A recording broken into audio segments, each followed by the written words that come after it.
Yes, you read that correctly. Our property actually did get trashed. This was way back when we started, basically in 2023. But I think it's still a good point to raise, and we're going to go through everything that we learned, basically. So I'll give you a bit of context as to how that happened and why it happened. So firstly, let me give you a few clips. So just look at these. Yeah, so as you've seen right there, basically there was one of the tables had loads of chicken wings under it, which is it was a bit alarming, to be honest. I really don't know why you do that, but I've never done it, so I wouldn't know.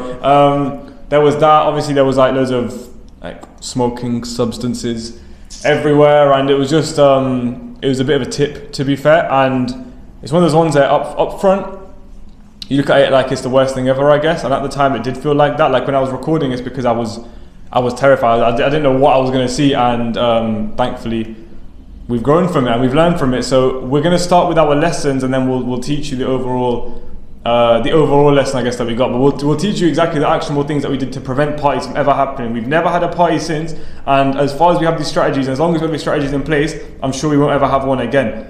It was just because we were being silly, desperate, and we were new that we made that mistake, and that the party was allowed to happen. He will go through step number one that you can follow to make sure that party never happens in your Airbnb. So smoothly on to the first point, he used the word desperate.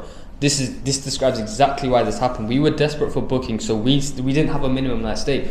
We said if they were 1 night, 2 night, anything like that, it doesn't matter. We'll just let them stay, because obviously we were quite new to the business, and we were desperate for bookings, simply put. So what we didn't do is set a minimum night stay. So what we learned from that day is set a minimum night stay and optimize your listing for long-term bookings. Now, what this means simply is never ever let a 1 night stay, especially one that's in the future. 2 night stays on a weekend, say if it's Friday and you haven't got a booking, for example. If you want 2 night stays can be acceptable, especially in cities that have football culture, like a good football team, for example, because you'll get a lot of 2 night stays. But on a normal day, do not let a 1 night stay go to play. And here are an example of some of the long-term bookings we have, as you see on the screen. And as you can see, there's a lot more money made from them because we have less cleaning fees. It's more efficient because we don't have more guests and more different problems from different guests every single week, having 3-4 new people. We don't have that. We just have the same guest over for a week. Not a week, for months on end. So, it can range from 30 nights, it can go to 60 nights. The longest booking we've received, if I'm not mistaken, was 32 weeks, I think, at one point. They booked directly with us. It was a contractor company, and yeah, that's only because we set a minimum night stay.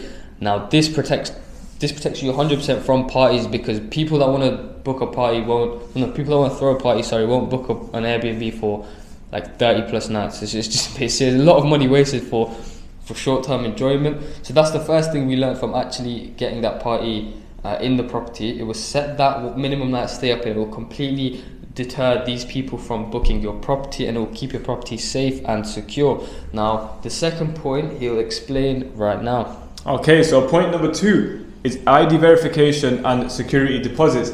These things probably sound basic, because a lot of people are talking about it right now. We are about 2 years ahead of when that initial incident happened, but we didn't think about security deposits. We didn't think about ID verification, and that would have saved us a lot of panic and, frankly, quite a bit of money. Because I don't know if you saw, but in those initial clips, the window got smashed, and that's actually how we found out there was a party. We had no idea. We had a minute device, but it wasn't pinging off because they weren't making loads of noise. And on the camera, the correct amount of people booked in, so we thought it was all good. The only reason we knew it was a party, or that there was something going on there that shouldn't have been going on, was that literally the property on the second floor, and glass came down and smashed onto the street. And then the office is an office under that. Those office people called the landlord and told him about the glass smashing. That's how we found out. Of course, we got it solved same day, basically, but that cost us money. And that wouldn't have cost any money if we just did do these 2 simple things. So if we just went for ID verification,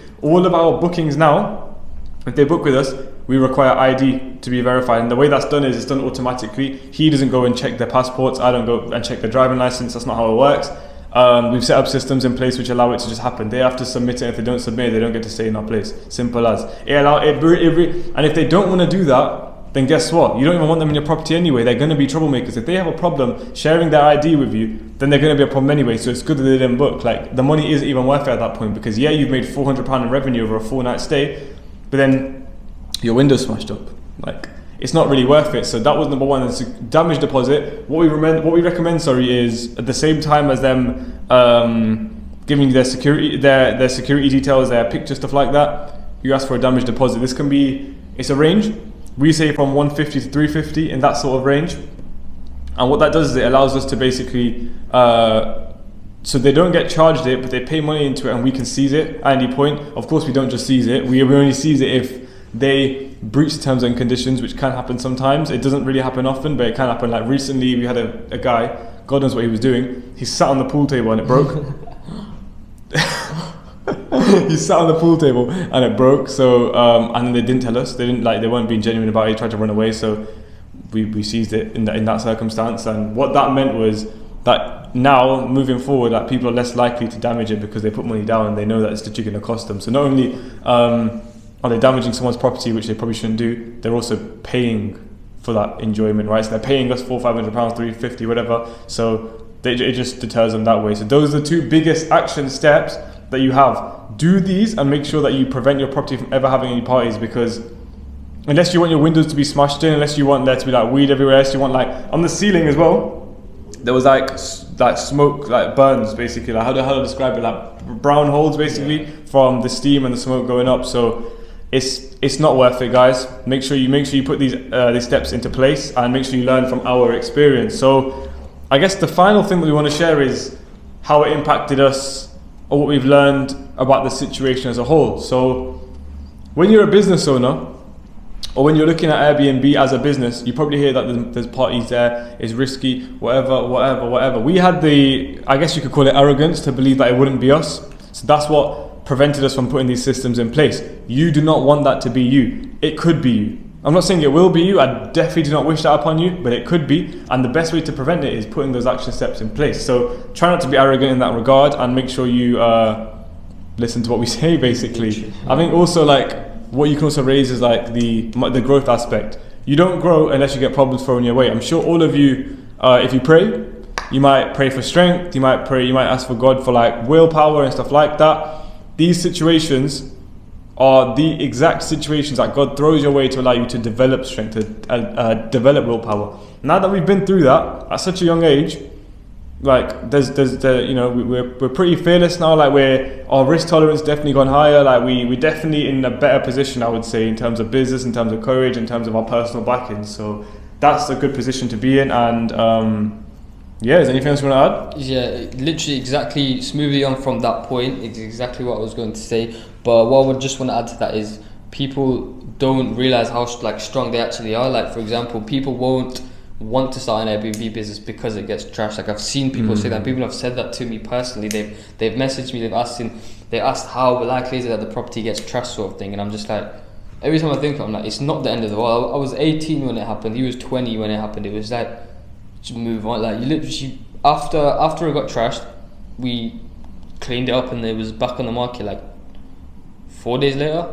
So it's just like, it's not the end of the world. It's 4 days missed bookings, and it's a lot of lessons learned. That's the main thing. So there's nothing wrong with making mistakes in business and stuff like that. And people don't realize how much how strong they actually are. Like, getting a property trashed is definitely not the worst thing to happen ever in the world to you, and you'll definitely get through it. It's pretty much it's easy. It's not easy to get through, if you know what I'm saying, but you're more than likely going to get through it. 100%. And the last thing I just wanted to share is that there's no hate towards those people. It's we actually feel sorry for them, to be honest. The fact that they could think of that as a good use of money and as a good use of time. Again, it says a lot more about them than it does about us. Just know that we didn't let it prevent us. We're going to keep pushing forward, and we wish them the best. Hope they grow from that situation. I hope life allows them to grow and to humble and to maybe not do that to other people's properties. It's probably not the best use of your time and money. Is that all that we want to say today? Pretty much, that's right. Pretty much it. And don't leave your chicken wings on the table. It's a bit weird, isn't it? Yeah, that is a bit weird, so I cannot lie. So thank you so much for your time. Thank you for watching the video, and hopefully you get a lot from these lessons.